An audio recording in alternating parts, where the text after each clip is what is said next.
Maman et entrepreneur, je vais vous donner des chiffres, 5, 4 et 6, ce n'est pas le tiercé, c'est simplement le nombre d'enfants de nos mamans sur le plateau. Merci de les recevoir avec moi, merci mesdames d'avoir accepté notre invitation. Vous êtes donc des femmes, des mamans et puis vous entreprenez car vous trouvez le temps d'avoir 12 paires de bras, un peu comme les pieuvres, entend-on dire. Christelle Cla, bonjour. Bonjour. Alors derrière Christelle Cla se cache Chriska Création. Effectivement, oui. De la maroquinerie, des sacs à main. Vous nous direz pourquoi, comment vient-on à cela quand par ailleurs on est maman de 5 enfants. Et avec nous, Marie-Judith Niagovela, bonjour. Bonjour, Judith. Créatrice de bijoux, Tradi Créa, c'est vous, et puis 4 enfants à la clé tout de même. Tout à fait. Et à vos côtés, Laurence Valiamé. Bonjour Laurence. Bonjour. Vous faites de la pâtisserie fait maison. Je ne voudrais pas dire cupcake pour ceux qui ne comprennent pas, mais c'est des tout petits gâteaux. Ça n'est pas parce qu'ils sont petits qu'ils ne sont pas bons d'ailleurs. Et puis vous êtes maman de 6 enfants quand même. Tout à fait. Félicitations, voilà qui est dit. Comment fait-on quand on est maman occupée à tout cela pour s'engager dans son activité? Je vous laisse la parole. Marie-Judith. On essaye de s'organiser, je pense. Pour ma part, mes enfants ont eu un espace, ils sont vraiment espacés, donc j'ai eu le temps de réfléchir à ce que je veux faire et mettre en pratique. Et après, je mets l'autre en route. Donc voilà, je pense que c'est une question d'organisation. Mais ce n'est pas toujours facile. Tradi Créa, ce sont des bijoux traditionnels pour vous? Oui, traditionnels, un peu modernisés.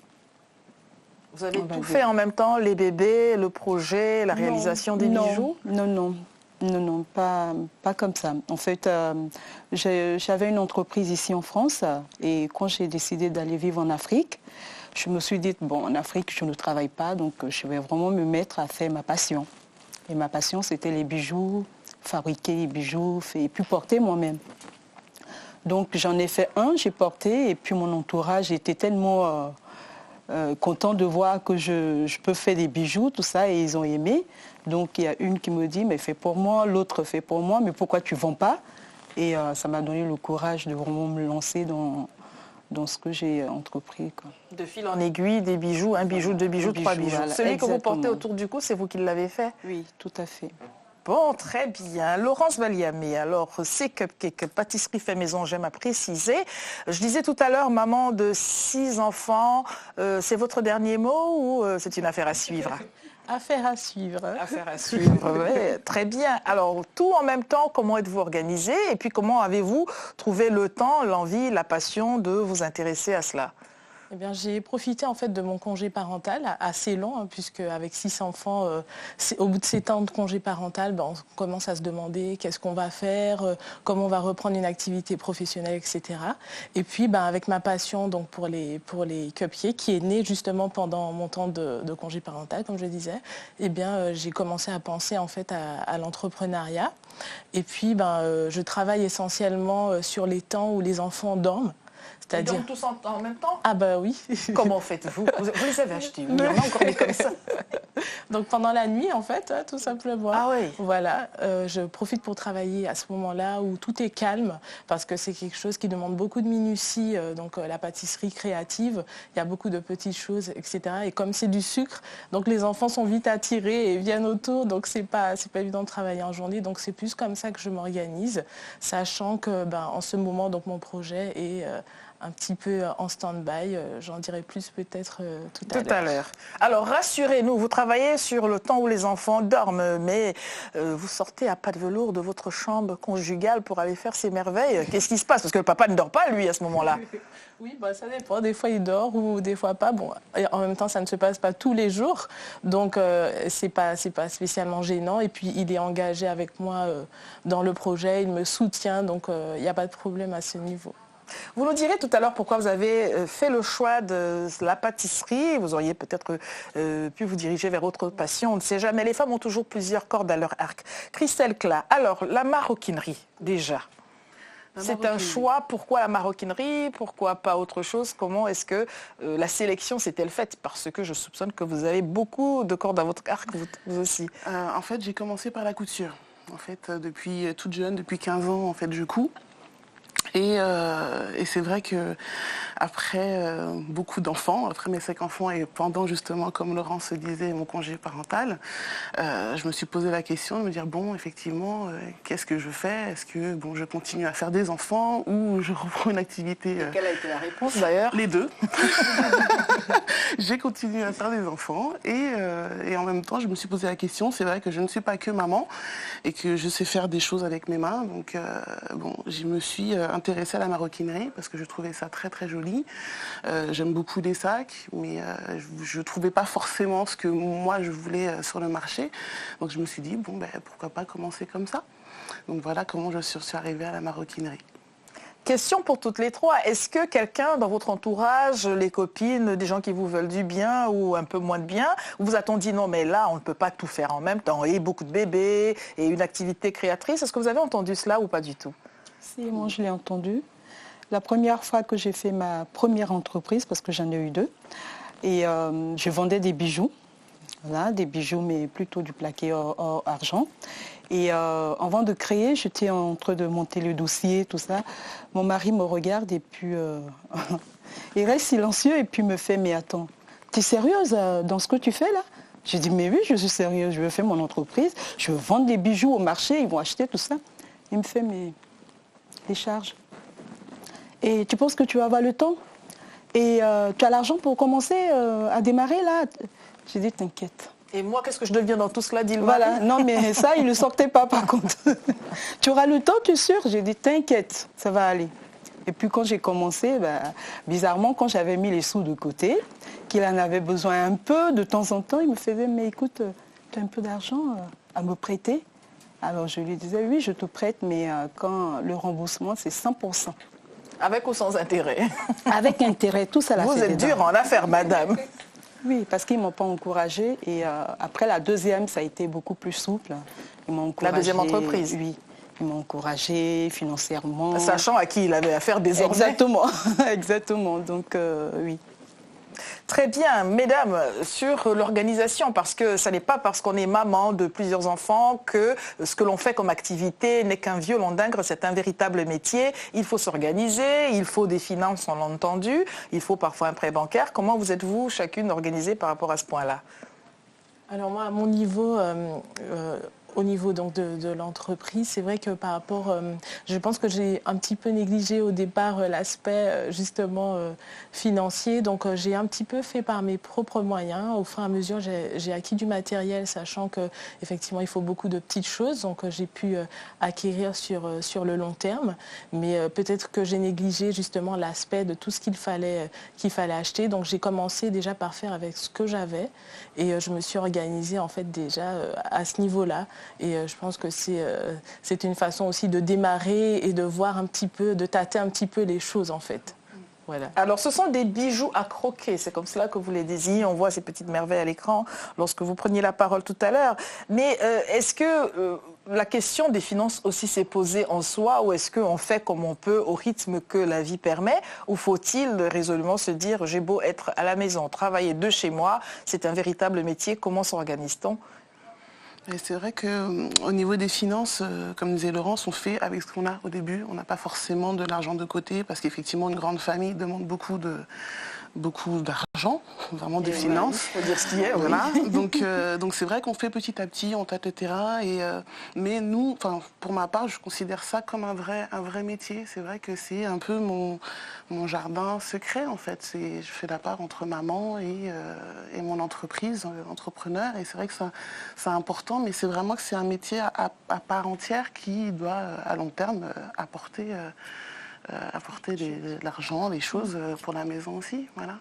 Alors, cela ne suscite-t-il pas de l'admiration aussi quand l'entourage qui n'a pas autant d'enfants que vous et qui peut-être n'a même pas de métier trouve que vous faites et ceci et cela avec bonheur? Au début, je crois que ça inspire la crainte. L'inquiétude parce que c'est vrai que c'est des questions, mais comment tu fais? Bon, c'est vrai que moi j'ai eu des questions de la part de ma famille, mais des personnes extérieures comme mon médecin qui me disaient mais comment vous allez faire avec 5 enfants? Mais vous êtes sûr? C'est le médecin qui pose la question. Oui. Il me dit mais vous n'êtes pas trop fatigué? Mais c'est vraiment une inquiétude. Mais on doit faire nos preuves d'un certain côté parce que, voilà, 5 enfants, ça demande du travail.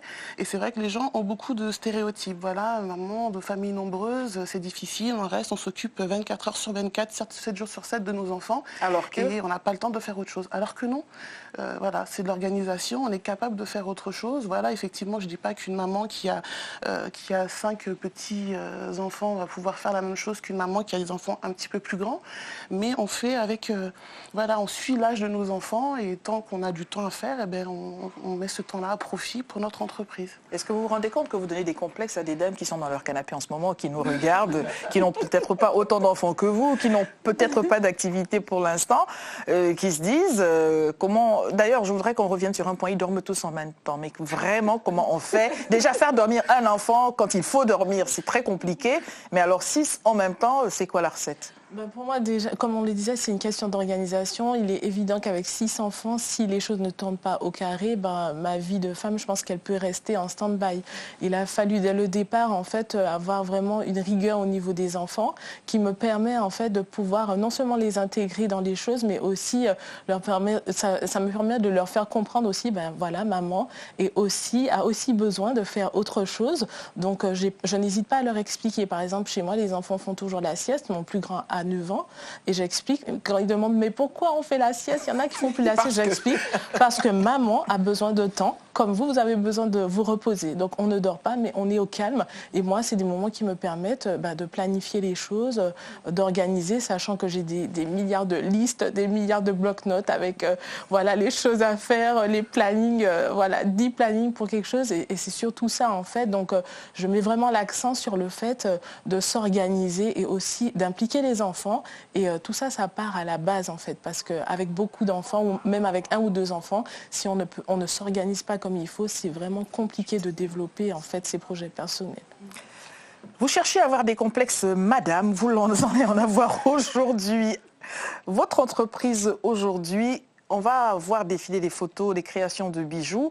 Quelles sont vos sources d'inspiration? Et puis, comment êtes-vous organisée? Très certainement, Noël, c'est peut-être un peu loin, mais chacun commence à avoir une petite idée.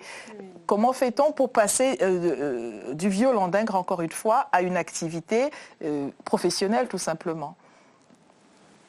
Bon, moi, personnellement, je travaille sur des intuitions. Je peux être là, je suis dans autre chose, je regarde la télé, et puis je vois un collier, il faut que je le fasse. Je m'assois sur ma table. J'ai une grande table comme ça où je suis que moi, en train de faire mes colliers avec plein de colliers de partout, plein de perles, tout ça, des fils, des aiguilles, tout ça. Et c'est là, ça m'attend. Dès que j'ai un flash de collier, je viens m'asseoir, je fais mon collier. Et quand je le réussis, tant mieux. Quand je ne le réussis pas, je le casse. Et mari me regarde, il me dit voilà, ça commence. Et puis je recommence. Et voilà. Et bon, en ce qui concerne comment je vois les choses plus tard, j'espère que j'aurai un grand magasin.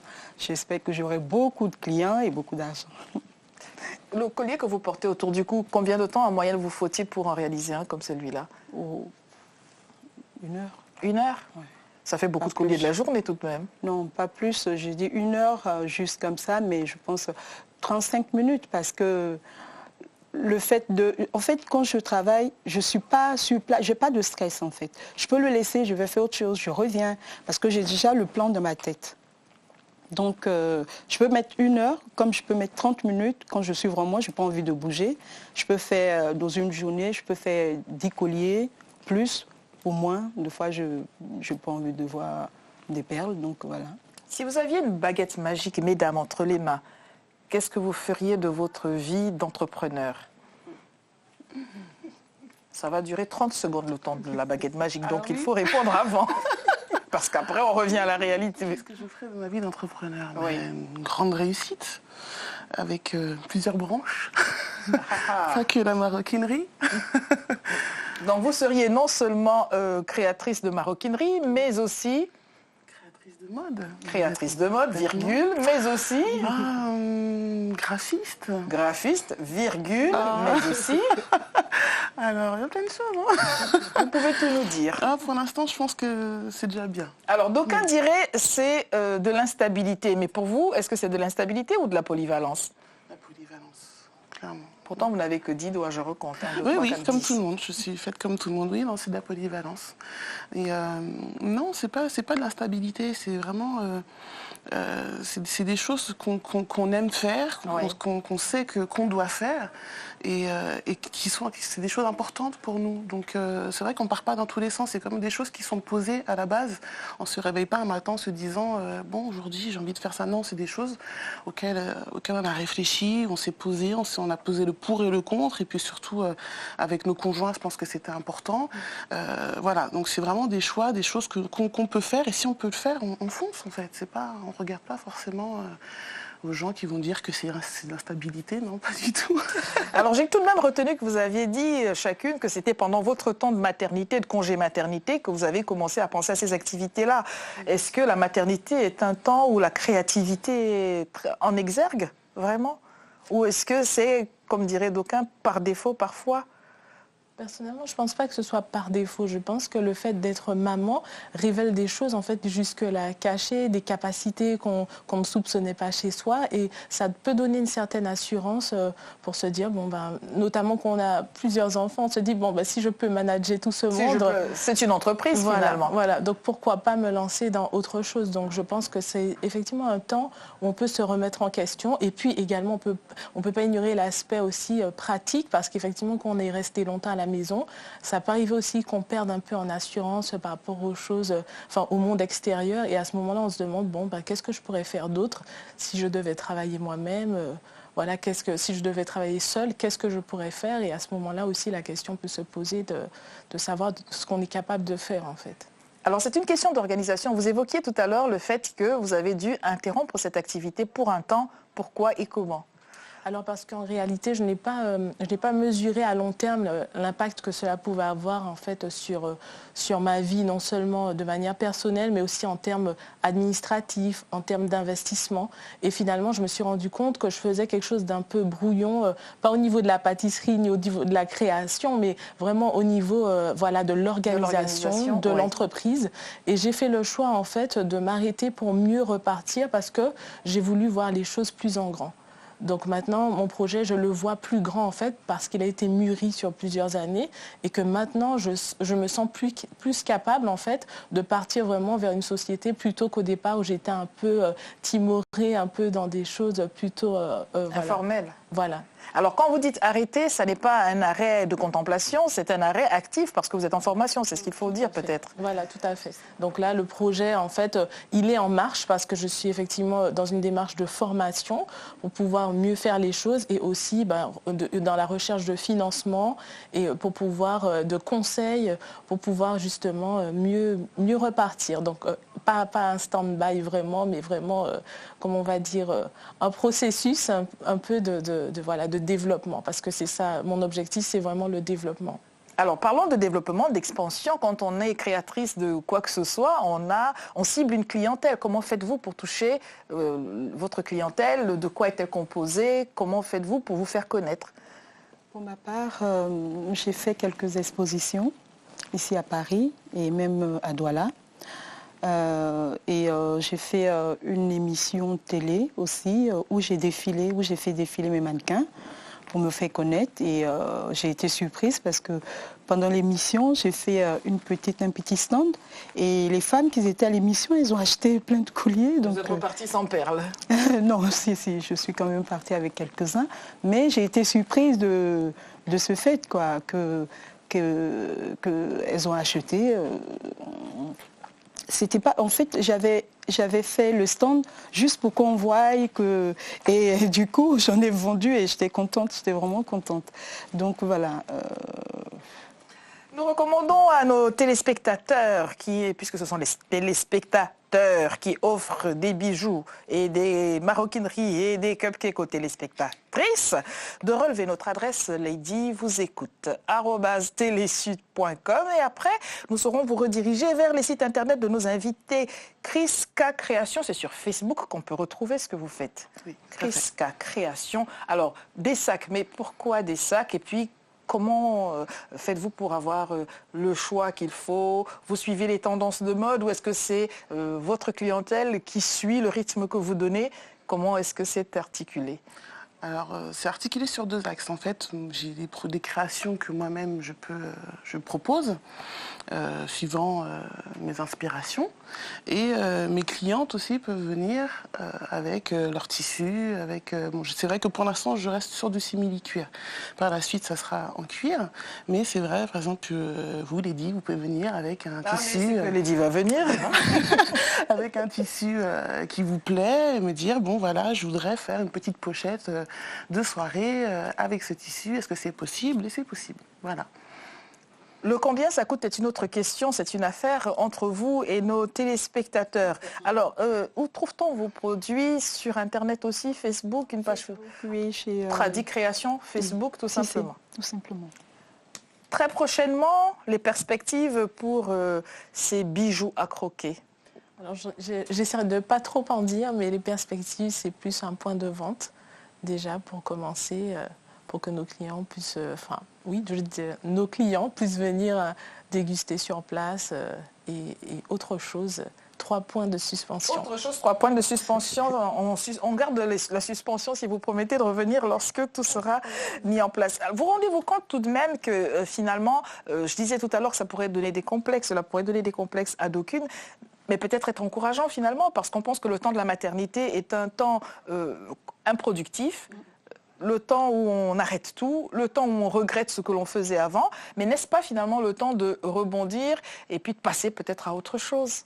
Oui, tout à fait. Je pense que c'est même un temps de renaissance, en fait, parce qu'il y a l'avant et le pendant et l'après, et c'est vrai que c'est vraiment un temps à mettre à profit, en fait. Il faut vraiment, que ce soit un enfant ou 2 enfants ou 3, ou peu importe, c'est vraiment un temps à mettre à profit parce que on a toutes quelque chose qu'on aime faire, qu'on veut faire. On n'est pas forcément doué de nos mains, mais quelqu'un peut être doué dans la comptabilité ou autre, mais mettre à profit ce temps-là pour pouvoir se former et peut-être s'informer et voir d'autres perspectives, en fait. Pas forcément se dire qu'est-ce que je fais après, est-ce que je reprends dans mon entreprise si on travaille ou autre, mais avoir d'autres perspectives de vie. En fait. Une question qui fait peur aux maris, est-ce que cela ne transforme pas le domicile en atelier avec des perles partout, des sacs partout, des gâteaux partout? Non, mais voilà une vraie question qui ferait que les messieurs ne sauraient plus où se mettre. Alors? Oui.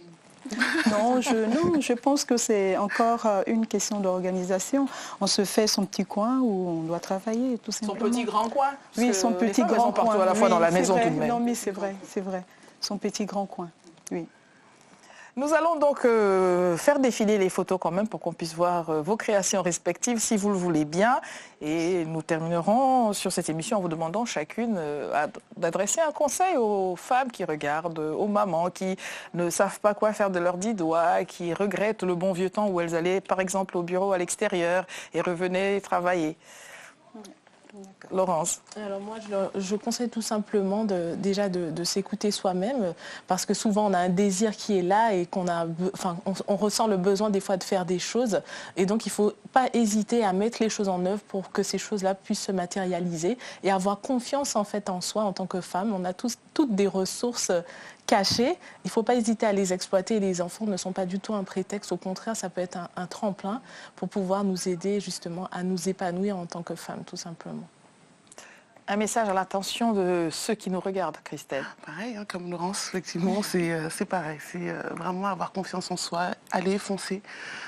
Vraiment ne pas regarder surtout à ce que les gens peuvent dire, les craintes qu'on peut avoir. C'est vraiment quelque chose, voilà. Il faut vraiment aller de l'avant et il faut croire au projet qu'on a dans le cœur et le faire sortir. Voilà. Que dit votre médecin aujourd'hui, 5 enfants plus tard et une entreprise?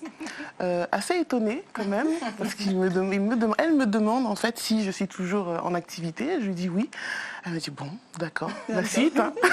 Elle attend la suite, je pense. Alors la suite des bébés en perspective, vous avez un chiffre clé ou est-ce que... Je n'ai pas de chiffre. On verra bien. On verra.